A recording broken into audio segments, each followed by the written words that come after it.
Ronald Easter, a man vaguely known by folks deep in space because he stole his last name from one of the few acceptable holidays to be named after. He showed up a few minutes into This Better Not Last More Than 90 Minutes movie to fill his mouth slot with cigarettes and work as a janitor. The more seasoned janitor aboard the station had been slipping and sliding with cleaning supplies like a creatively dumb kid. Old Buckethead did make an adult decision when compromising the final third of their fund to an unwanted apprentice. Ronald didn't deserve it. He abused bear traps worse than a gay furry. Ooh, it's 2027. You need to quit. You were never ahead. A glimmer of hope for veering off in more meaningless directions emerged from the janitors asking for all access. The boss had pulled the classic prank of opening no new doors and handing out an insulting job title. Offense taken, the janitors discussed revenge plans. One was thinking vandalism, while the other wanted to do some fire crimes. Truly, the captain was suspicious of this dork, hassling Ronald for lugging around a fuel tank. For good reason, too. Ronald used the fuel to administer controlled burns on command's land. The captain's office door had been conveniently left open by an EMAG, granting Ronald entry to lather the floors with combustible soap. Convenience then flipped on him when a security guard happened to walk by. With the floors soaked and no wet floor sign in sight, he had no choice but to ignite. Being explosion adjacent and trespassing got him arrested. Staffing shortages in the security department had this one officer pulling double duty. The cop had Ronald locked into a fireman carry, and this unrelated trespasser restrained in the unbreakable handcuff grab and pull. As the interrogation went on, it was clear that the officer didn't actually see Ronald light the liquid fuse, establishing probable cause for our boy to lie. Pretty sure that the captain knew the red dwarf blew up his office. Instead of being a power-hungry executor, this executive treated his employee as an equal. That made Ronald want to remove the graffiti, presumably drawn by the other vengeful janitor. However, the mop and torch method wasn't doing the trick.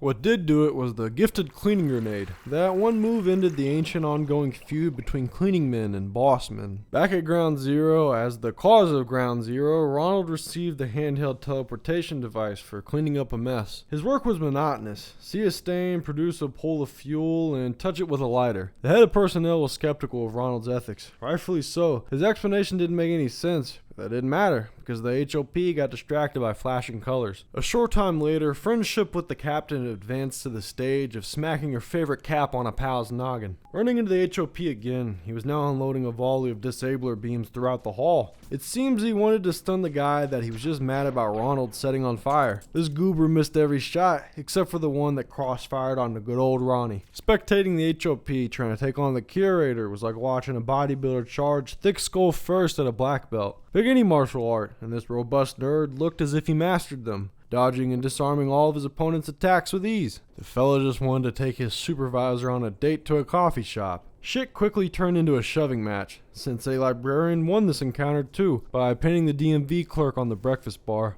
Interference from a jester allowed the HOP to squirm away. The showman then concluded the pay-per-view by murdering a more than willing audience member with hot coffee. Interest shifted to the courtroom where a fellow janitor was suing a detective for allegedly unlawfully shooting him. With only one lawyer present on the station, the next in line was obviously a janitor. Ronald was appointed to represent the defense. Defending the detective wasn't prestigious enough for a man who believes the bar exam is what the dad jokes say it is. No, he sought to be the lawyer of his fellow janitor. Denied and stuck with the shooter side of the case, Ronald took a pre-trial cursory gaze at the photographic evidence that had been laid out by the other attorney. If the prosecution had literal pictures of a smoking gun, then the gunman was doomed. Ronald protected his client by obstructing the evidence with the flick of a lighter. The price of being a damn good lawyer got him apprehended by the judgy bailiff. Ronald was disappointed that he may have inadvertently ruined the rare event of a trial. He merely got too excited because he was so ready to grease down and get all sleazy with the law. What really killed the case was how the detective died his way out of a lawsuit. Consequence for his actions in court caught up to Ronald when the captain scooped him up in a sleeping bag and threw him in jail for 3 minutes. It took him 2.5 minutes to recall having the ability to teleport. Returning to the streets, Ronald noticed that the trigger-happy detective had been revived. Ron wanted praise for burning the incriminating images. Instead, he got told to clean up vomit, being reminded once more that he is a janitor and not a lawyer. The court-related enemies were then reunited, though the gator in his suit's only concern was demanding Ronald clean up puke.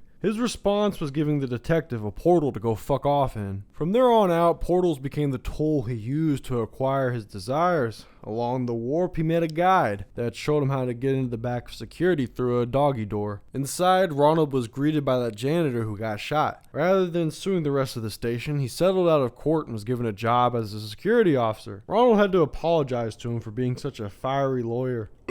As the two chatted, that one security guard balancing the entire station on his crumbling back came to arrest them. While searching Ronald, the officer found the hand telly and kept it for himself. Suddenly, the HOP barged in. Him and the cop argued about the security new hire. Poor handcuffed Ronald was forced to listen to these two bitch each other for way too fucking long. The argument escalated to violence after the HOP got his feelings hurt about losing his baton. Red was in the right. Blue needed to stop trying to commit police brutality when he wasn't even a cop. HOP was down a baton again, and now he lost his gun. The recently halfway sworn-in officer attempted to intervene, but Super Cop held him off as well. The captain arrived to mend security and command's relationship. He put the hop in cuffs and gave him a wake-up call. Leaving the drama behind, Ronald relaxed with more fires. His lumber of choice was a family of diaper monkeys. One of the pieces of screeching firewood sure did want Ronald to participate. Later, on the emergency shuttle, the lone sheriff returned the teleporter to Ronald, prompting him to spend the rest of his time making dicks move with portals.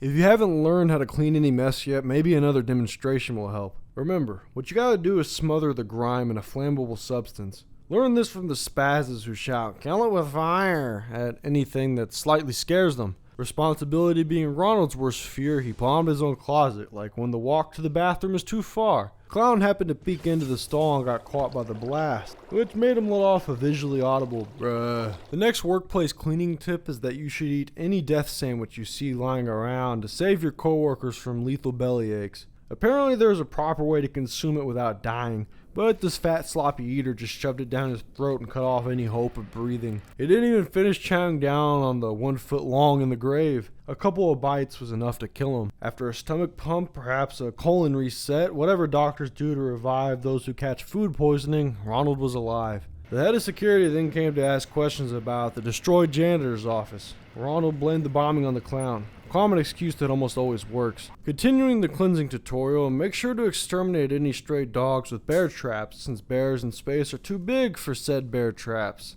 Concealing them under a potted plant could be helpful too. Why doesn't the weight of the pot set off the trap, you may ask? Because the pot is a blanket, doubling as a rug ripe for stepping on. Disney's presence was strong on the station, and they didn't agree with Ronald's definition of clean. He was swarmed by a princess in their cast of talking animals. Of course, Ronald doubled down on his hate for animal activism while expressing his love for things being used for their intended purpose. Spared of exchanging dog slaughter for manslaughter, his beliefs did at least get him arrested. A detour to dorms led Ronald to believe that the security officer was going to beat him to death himself. Quite the contrary. He let him off the hook and gave him a belt of justice. Learning lessons never sat well with Ronald. He saw that damn dog was still alive and felt he had to treat it to pepper spray. Now the traveling circus really wanted him dead. They moved on him like a train that doesn't need tracks, but feels the need to crush a hobo that thinks he can sleep on their warpath. The emotional critters thought they had Ronald cornered in the chapel, but he was able to fight his way out.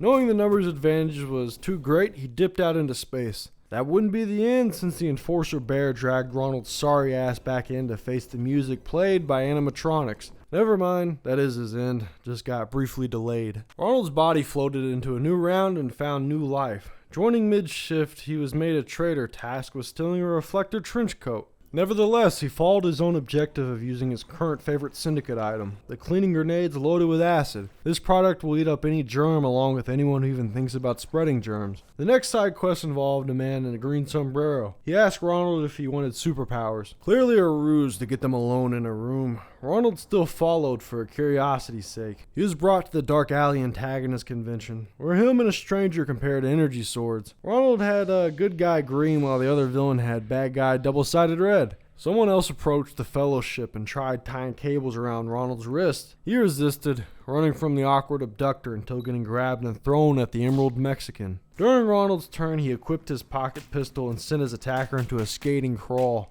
He may have had him finished if it wasn't for that other dude who really wanted to give Ronald superpowers. Ronald Easter had given up. Out of character pizza had arrived. Torture commenced to convince him to join their organization. Ronald didn't care. He had an XL Brooklyn-style buffalo chicken pizza from Domino's waiting on him. That was a really specific advertisement, required to expose Ronald's overindulging problem. He'll carelessly devour all of the station's pastries like his own personal buffet. Ronald Easter's ego has gotten the best of him. He just munches on sweets as his loyal disciples offer to bring him shit. Using that leverage, he asked this self-proclaimed fan to make a mess. Yeah, the psycho began stabbing monkeys and flinging their blood. Ronald stayed near and cleaned what he could. Shockingly, this janitor did enjoy cleaning a bit. He loved the rush of getting that before and after satisfaction. The pervert spilling all the primate blood kept asking for approval. A landfill would be the only way to please Ronald. Sadly, it didn't take long for the walking cigarette to get his job taken by vapor. Ronald resorted to taking odd jobs for companionship, never for cash. Real wacky bullshit too. Like when this ghostly figure needed help putting on an EVA suit, and they couldn't do it themselves due to their handicap of dual chainsaw hands. Without the suit, the poor thing would have died. Ronald sure was a hero. Heroic up until the blob made everything all hot and toxic. Ronald Easter finally died for good. Forever, thanks to low air pressure. The pussy wagon kept his body upright, making him appear alive and well for his open casket visitation.